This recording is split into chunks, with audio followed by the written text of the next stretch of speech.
कि कोयला संकट आया नहीं है, बनाया गया है।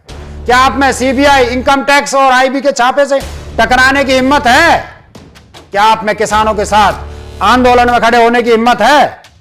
क्या आप में दिन भर भाजपा सोशल मीडिया के लोगों की गालियां सुनने की हिम्मत है?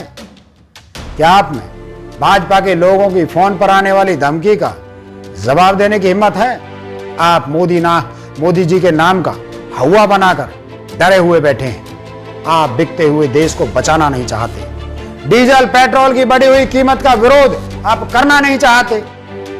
आपको डर दिखाकर घर में घुसे रहने के लिए मजबूर किया गया है।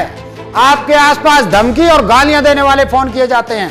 एक दिन बाकी सबकी तरह हमारा घर भी जलेगा, हमारे बच्चे भी यतीम होंगे, हमारी बहन बेटियां भी किसी कुलदीप सेंगर और चिन्मयानंद की शिकार होंगी और हम इसी डर के कारण एक दिन खत्म कर दिए जाएंगे। इसलिए बेहतर होगा आज इस गुंडा राज के खिलाफ आवाज उठाइए।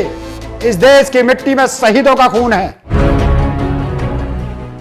साथियों, देश में विपक्ष कमजोर है या देश की जनता कमजोर है, इसे समझने की शुरुआत इस बात से करनी पड़ेगी कि कोयला संकट आया नहीं है, बनाया गया है। भाजपा की राजनीति का यही आधार है। भाजपा समस्या बनाती है, फिर उन पर राजनीति करती है, जबकि कांग्रेस लोगों की समस्याएं दूर करने की राजनीति करती है। देश में तीसरा मंत्री भी है। इस बात का तब पता चलता है जब देश संकट में घिर चुका होता है। जैसे कोरोना संकट में स्वास्थ्य मंत्री के अस्तित्व होने का पता चला था, वित्त मंत्री होने की खबर मिली थी। आज कोयला संकट में केंद्रीय ऊर्जा मंत्री नाम का कोई व्यक्ति है, ऐसा पता चलता है, जो कह रहे हैं कि कोई संकट नहीं है, बिल्कुल वैसे ही जैसे कोरोना के लिए कहा गया था। और परिणाम यह था कि देश में लगभग 5 लाख लोग कोरोना के कारण मारे गए। वो कोरोना जो भाजपा सरकार अनुसार पापड़ से खत्म हो सकता था। 5 लाख लोग फालतू में ऑक्सीजन मांग रहे थे, पापड़ नहीं खाया क्या, इसलिए मर गए। साथियों, फिलहाल भारत एक नए संकट में फंसा दिया गया है। संकट मतलब सारा ध्यान संकट पर और पीछे से नए कानून और नियम थोपे जाएंगे। जैसे लखीमपुर की हलचल के पीछे गैस में 25 रुपए बढ़ गए, जहां डीजल पीछे था वहां भी 100 के ऊपर आ गया। मुद्दे की बात यह है कि देश की जनता कब तक यह सब देखेगी। कल एक नागरिक ने कहा कि विपक्ष कमजोर है, इसलिए सरकार तानाशाही कर रही है। विपक्ष को कमजोर कहने वालों से पूछना चाहता हूं कि विपक्ष है क्या? विपक्ष देश के नागरिकों से बना एक दल है।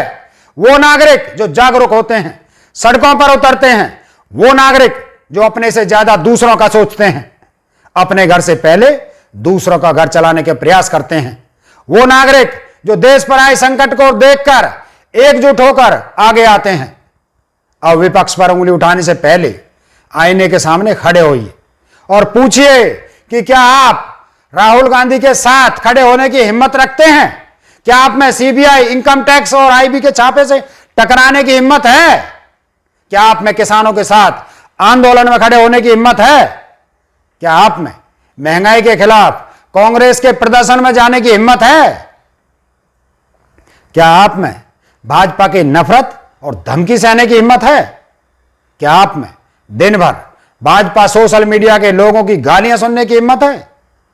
क्या आप में भाजपा के लोगों की फोन पर आने वाली धमकी का जवाब देने की हिम्मत है?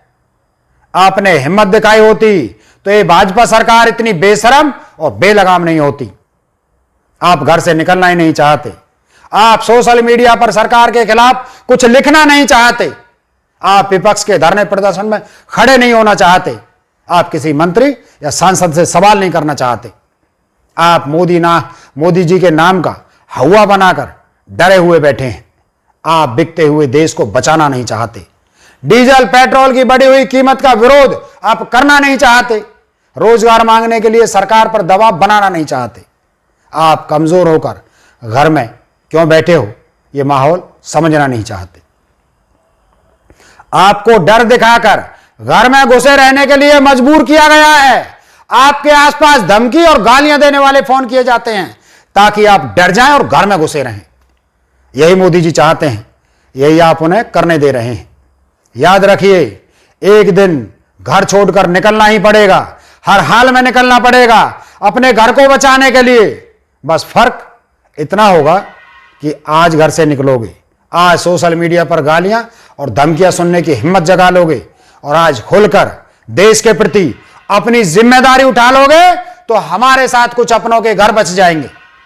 वरना एक दिन बाकी सबकी तरह हमारा घर भी जलेगा, हमारे बच्चे भी यतीम होंगे, हमारी बहन बेटियां भी किसी कुलदीप सेंगर और चिन्मयानंद की शिकार होंगी और हम इसी डर के कारण एक दिन खत्म कर दिए जाएंगे। इसलिए बेहतर होगा आज इस गुंडा राज के खिलाफ आवाज उठाइए। इस देश की मिट्टी में शहीदों का खून है, वीर योद्धाओं का खून है। इस खून की लाज रखिए और अपने पूर्वजों को मुंह दिखाने लायक काम कीजिए। देश के विपक्ष को आज देश के नागरिकों की हिम्मत की जरूरत है। हम कांग्रेसी सड़कों पर खड़े हैं, हमारे भी बच्चे हैं, हमारी भी बहन बेटियां हैं, हमें भी फोन आते हैं, हमें भी दिन रात गंदी गंदी गालियां दी जाती हैं, दिन रात धमकाया जाता है। लेकिन अब की हम सबकी परवाह किए बिना देश के भविष्य को बचाने के लिए लड़ रहे हैं। आज कोयला संकट है, कल जान का संकट आने वाला है। या तो जाग जाइए या फिर लखीमपुर की घटना याद करके हमेशा के लिए सोने के लिए तैयार हो जाइए। जय हिंद, जय जवान, जय किसान।